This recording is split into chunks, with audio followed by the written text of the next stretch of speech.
Boker Mevorach Lefi Chodesh Tov Shabbat Shalom. Combien de bonnes nouvelles, combien de réjouissances sont prévues, Baruch Hashem. Aujourd'hui, les Achanot de Shabbat, en même temps, Rosh Chodesh, et c'est Kef, Rosh Chodesh Adar. On augmente dans la joie, alors vraiment mettre tous les moyens en œuvre pour augmenter la joie, tout ce qui peut procurer la joie, le faire, l'investir, le développer. Juste un petit point avant Shabbat, juste quelques mots de Torah, Toda Kadosh Baruch Hu pour ce mérite, la parashat Pikoudé, quelque chose qui est de Mahala Sechel, qui est au-dessus de la raison, au-dessus de notre cartésien, au-dessus du rationnel, quelque chose qui a affaire à la Emouna, quelque chose qui donne une vibration du cœur pour Akadosh Baruch Hu, quelque chose de l'ordre de l'émotion, quelque chose qui est de l'ordre de la sensitivité, au-delà en fait du raisonnement, au-delà du cartésien, au-delà du rationnel. Regardez ce qui est marqué dans la parashat Pekoudé. Et là, attendez. Ele, Pekoudé a Mishkan Mishken a Edut, Asher Pukad al Pi Moshe Avodat Alevim, Beyad Itamar ben Aaron Kohen. Et là, vous savez que la paracha, en fait, qu'on va lire ce Shabbat, c'est la dernière paracha du Sefer Shemot. C'est la paracha, la dernière qui va s'occuper de quoi? Qui va investiguer quoi comme sujet? Qui va investiguer la construction, le kiyum, l'existence du Mishkan. Et pourquoi, en fait, le Mishkan, il est machoul, il est, comment on dit, comparé au cœur.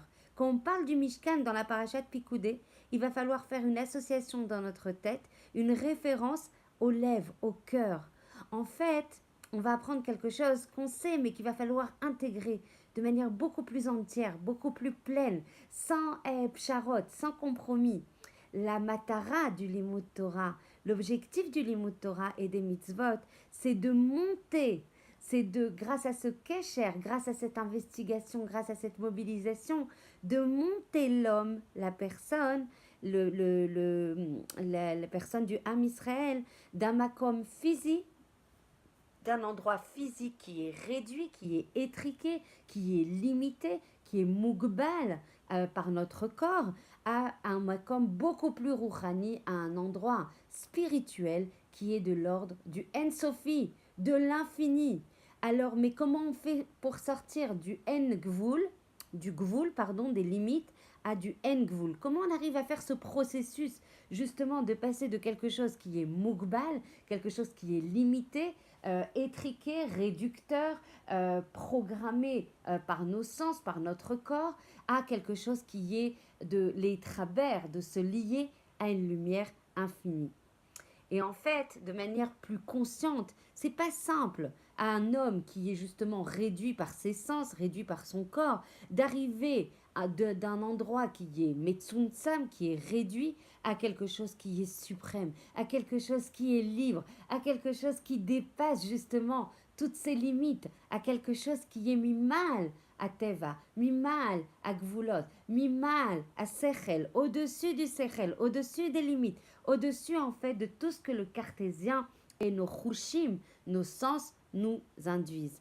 Et pour ça, pour arriver à faire ça, pour réussir à faire ça, pour arriver à monter très très haut et se connecter à de l'infini, il va falloir sortir du Olam Gashmi, sortir, se déconnecter de ce Olam matériel. Évidemment, vous le savez, le but c'est pas de se déconnecter complètement puisque ce Olam Gashmi a la matara, a la volonté, a l'objectif de l'Ekadesh, justement la Gashmiut, pour le porter à la Rouchaniut, de développer la sanctification, la sainteté du Gashmi pour le monter au niveau du Rouchaniut, au niveau du spirituel. Mais en fait, pour sortir justement et réussir à se connecter à la Metsiout, à la réalité d'Akadosh Baruch Hu, qui est Or En Sofi, qui est une lumière infinie, une lumière incatégorisable, une lumière qu'on n'arrive pas à saisir par le biais de notre Sechel, il va falloir activer quoi? La vibration de la Emouna, la vibration en fait de notre cœur, la vibration qui est quelque chose justement qu'on doit travailler à l'infini. On doit se connecter à notre cœur pour justement attraper, pour justement se connecter, pour justement saisir cette lumière infinie. Ah, parce que du coup, d'un point de vue sirli, d'un point de vue cartésien, d'un point de vue raison, on n'arrivera pas à l'itfos, justement, à saisir cette mashmaou de ce qu'est le En Sophie, de ce qu'est l'infini. Et grâce à la Emouna, alors là, on va se brancher au Mishkan. Le Mishkan qui est comparé, comme on l'a dit tout à l'heure, au cœur. Le cœur, il peut se connecter à des choses très grandes, à des choses que le Sechel n'arrive pas en fait, n'est pas capable de capter. Et c'est pour ça en fait que même si le Sechel a une part importante dans notre vie, il ne faut pas forcément toujours activer le Sechel parce que sinon on va devoir s'annuler des possibilités de se connecter à des lumières infinies parce qu'on n'est que cartésien, parce qu'on n'est que rationnel, parce qu'on n'est que logique. Là, justement, cette paracha Pikoudé, elle va nous donner une leçon vibrante de Emouna. Si tu veux accéder à la kamat du Mishkan, à la construction du Mishkan, à la possibilité d'avoir Akadosh Baruch Hu résider en toi, dans ta maison, dans ta famille, dans ta communauté, dans ta ville, alors forcément, il va falloir en fait se connecter à quelque chose qui est mima à la teva, mima à la sagatenu, au-dessus de ce qu'on peut capter en bossant par le biais du cœur, en concentrant, en orientant, en canalisant les émotions de notre cœur vers Akadosh Baruch Hu. Il est très important de comprendre quelque chose qui nous fait beaucoup, beaucoup travailler notre anava. On ne sait rien.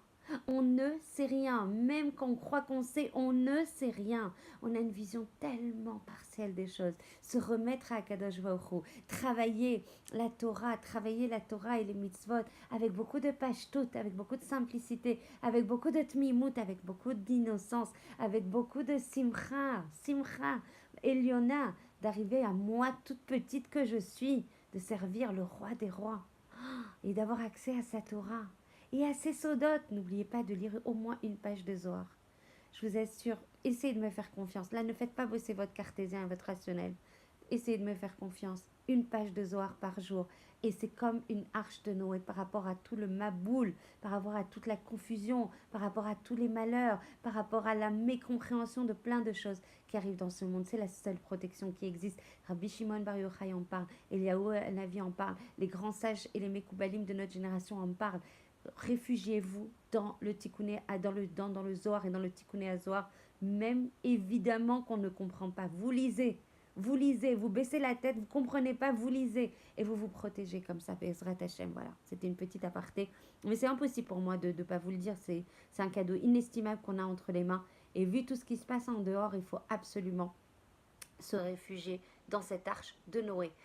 Donc en fait, la Torah, le Sechel, la possibilité d'activer notre émouna, d'activer notre cœur, nous permettra de nous brancher à cette lumière infinie, à notre lumière infinie qui est Akadosh Baruch Hu. C'est comme ça en fait qu'on va arriver à faire descendre cette lumière infinie dans nos kelim, dans notre vie, qui est certes mugbelet, qui est certes limitée, mais c'est comme ça qu'on va arriver à monter, à se brancher, à se développer, à se dépasser en se branchant à l'infini. Voilà, c'était une petite note vocale, une petite audio pour vous souhaiter un Shabbat Shalom, Moumevorach, un Chodesh Tov, plein de bonnes nouvelles, plein de simcha, plein de protection. Je vous aime très fort et je vous embrasse. Je vous souhaite un très très bon Shabbat dans la Kedusha et dans la Tahara.